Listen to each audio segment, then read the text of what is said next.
નમસ્કાર મિત્રો, સ્વાગત તમારું મારી યુટ્યુબ ચેનલ પિન્ટુ સરકારી અપડેટમાં.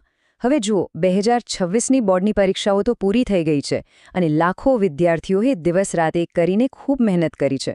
પણ હવે મનમાં એક જ સવાલ હોય કે ભાઈ, આ રિઝલ્ટનું શું? તો આજના આ સેશનમાં આપણે ગુજરાત બોર્ડના 2026ના રિઝલ્ટ વિશેની A to Z એટલે કે સંપૂર્ણ માહિતી મેળવીશું. ચાલો શરૂ કરીએ. તો જુઓ, ફટાફટ નજર કરીએ આજના મુખ્ય મુદ્દાઓ પર. પહેલું, જીએસઈબી 2026ની હાઇલાઇટ્સ.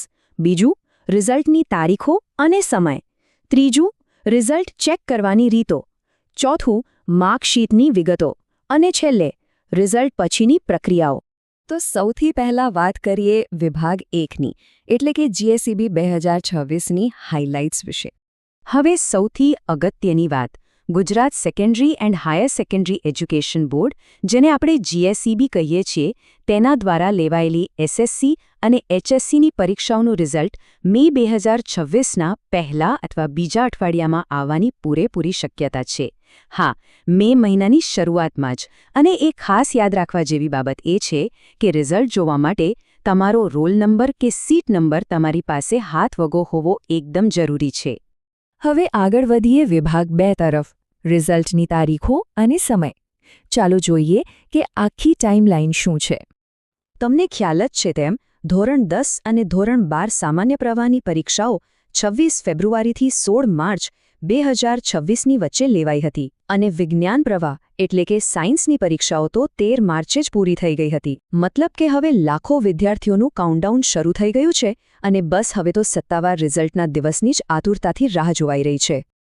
ઠીક છે, હવે વિભાગ 3 પર આવીએ. જે દિવસે રિઝલ્ટ આવશે ત્યારે તેને ચેક કેવી રીતે કરવું? ચાલો એની 3 એકદમ સહેલી રીતો જોઈએ. જુઓ, પહેલો અને સૌથી મુખ્ય રસ્તો છે સત્તાવાર વેબસાઇટ.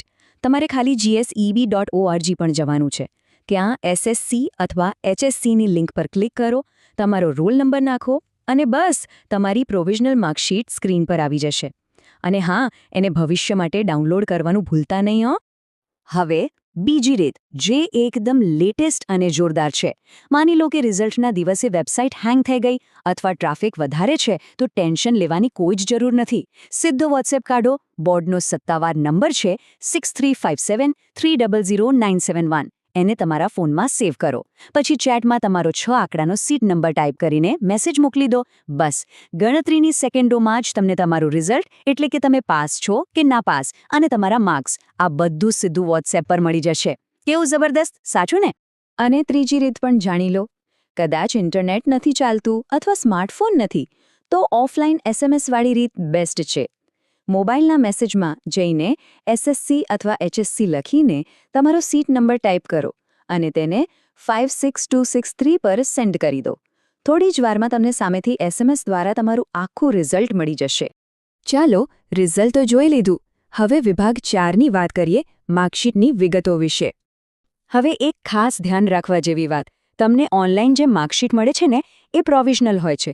એટલે તેમાં 7 જેટલી અગત્યની વિગતો ખાસ ચેક કરી લેવી, જેમ કે તમારું નામ, રોલ નંબર, વિષયના કોડ્સ, કયા વિષયમાં કેટલા માર્ક્સ છે, ટોટલ માર્ક્સ, ટકાવારી અને તમારો ગ્રેડ. આ બધું એકદમ ધ્યાનથી જોઈ લેવાનું. જો આમાં કોઈ ભૂલ રહી જાય તો ભવિષ્યમાં તકલીફ પડી શકે છે, એટલે પહેલાથી જ આ બધું ચેક કરી લેવું બહુ સારું.